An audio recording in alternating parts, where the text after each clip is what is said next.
เอาทักทายสวัสดีทุกคนพบกันคือเก่ากับสองผู้ไทยใส่เลาะพี่น้องเอาวันนี้พามายามกลับคือเก่าพี่น้องวันนี้เซอร์กลับแถวเลาะบ้านแต่ตอนมาเซอร์ลืมถ่ายเขาเบิ้งพี่น้องตอนมาเซอร์ไปลืมถ่ายเขาเบิ้งพี่น้องเดี๋ยวไปลุ้นน้องกัน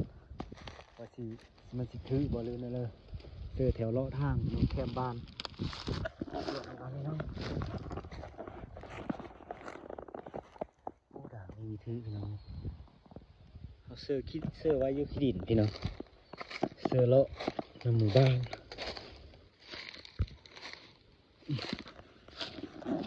เอาไปลุ้นน้องกันต่ออีกพี่น้อง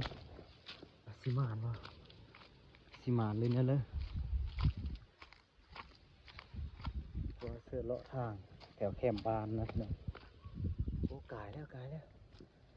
โอ้เอาแล้วพี่น้องเจอแล้วพี่น้องเจอแล้วนี่โอ้เต้นมาหดพี่ได้พี่น้องเอ้ย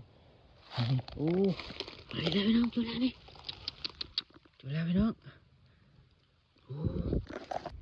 เจอแล้วพี่น้อง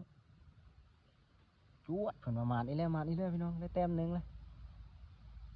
นี่ได้แต้มหนึ่งแล้วพี่น้องแต้มแรกพี่น้องแต้มหนึ่งมือนี้โอ้นกไปเลยพี่น้องนกไปเลยวะนกเซนเวนหรือนกไปเลยนี่นะพี่น้องคล้ายๆนกเซนเวนเนาะพี่น้อง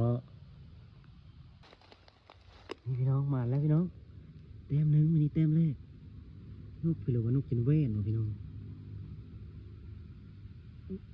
คือแข็งใช่ไหมแข็งเลยนะ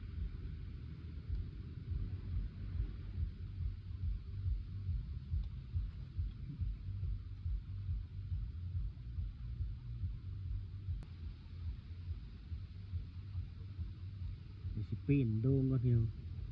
มันคือตอดละปีนโด่งไหมก่อนพี่น้องนกไปเลยพี่น้องนี่นะที่ซบมันจะขึ้นเหลวเนาะพี่น้องเนาะนกกินเยอะตีอันนี้นะนกเซนเวนบอกพี่น้องเบิ่งใส่กันในรุ่นแมนบอก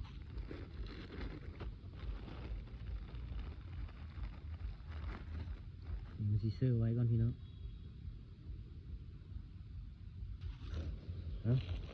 มาแล้วพี่น้องมาแล้วแอมยังนี่จวดแล้วเดี๋ยวไปรอลุ้นน้องกระด่างเข้าไปพี่น้องเอาสิหมาเลยนะเลยเชื่อว่าไว้นี่คือเก้าพี่น้องไปรอลุ้นด่างไหมพี่น้องด่างนี่มาแล้วด่างนี่นะพี่น้องไปลุ้นกันต่ออีกพี่น้องสิหมามาม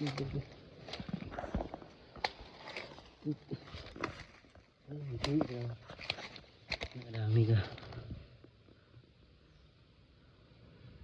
พอถือพี่น้องเลยไปลุ้นกันพี่น้องพี่น้องตัวนี้คือมีที่มีมานพี่น้องนี่นะมีมานพี่น้องเลย